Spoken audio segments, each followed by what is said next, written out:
years and ate a lot of nuts.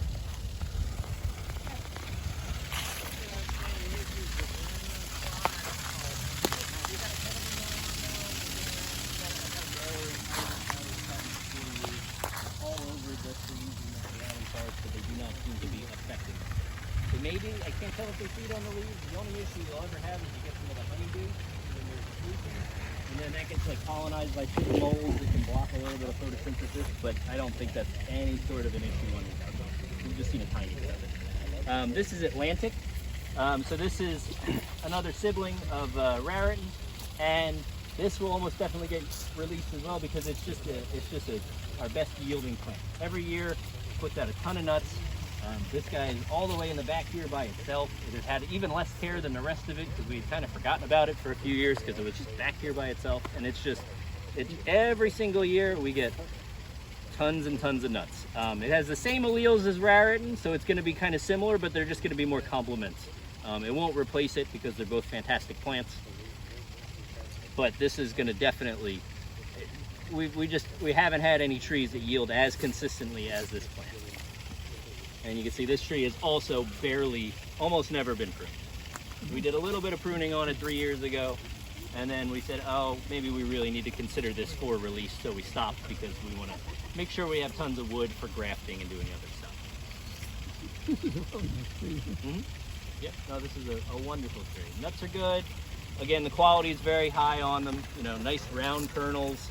Blanching's really good on all of them. Some of them blanch perfectly. Almost all of them are at least 2s or 3s on the scale. Well-filled kernels. Everything's above a gram. You know, the size of them will fluctuate a little bit year to year depending on inputs as well.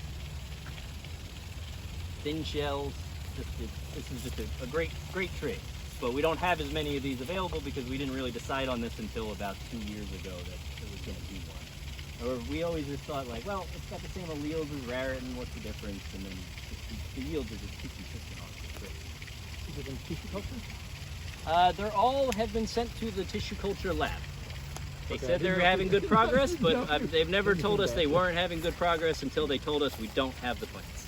So anytime we've ever talked to them, it's like, things are going great. And then you get an email, it's like, well, things aren't so great.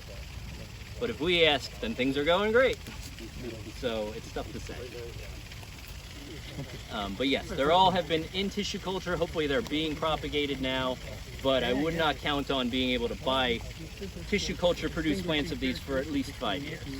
So in the next few years, like I said, we are going to start producing a significant number of plants.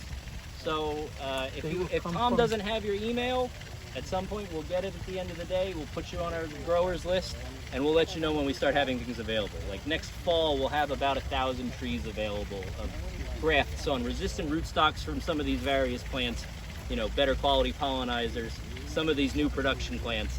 And we're going to plan on doing 1,000 or 2,000 grafts every year. And then starting our layering beds, we're going to hope to do 5,000 or 10,000 of those every year, just to make those available until they're widely available from just normal commercial nurseries.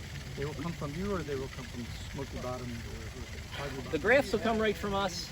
Okay. The layers, as we produce them, we will probably sell them directly to Don, and then he'll grow them on for the year and sell them as layers.